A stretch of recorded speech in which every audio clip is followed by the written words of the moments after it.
पहले जब भी हम सोते हैं रात को लेकिन नींद नहीं आता है, लेकिन मच्छर काटते रहता है ना, जो अच्छा होता है वही अच्छा होता है।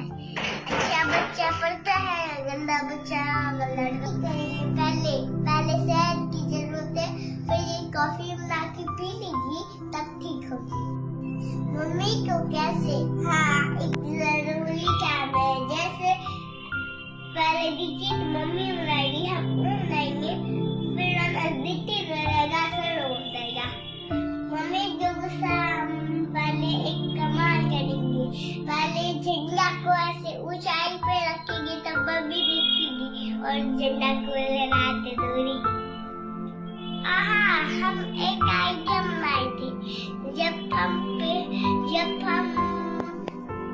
हम खाना खाएंगे ना, मम्मी भी खाना खाने लगेगी तो हम सोएंगे ना, मम्मी भी सो जाएगी। सोते सोते उसका तबीयत खराब है ना, इसलिए ठीक हो जाएगी।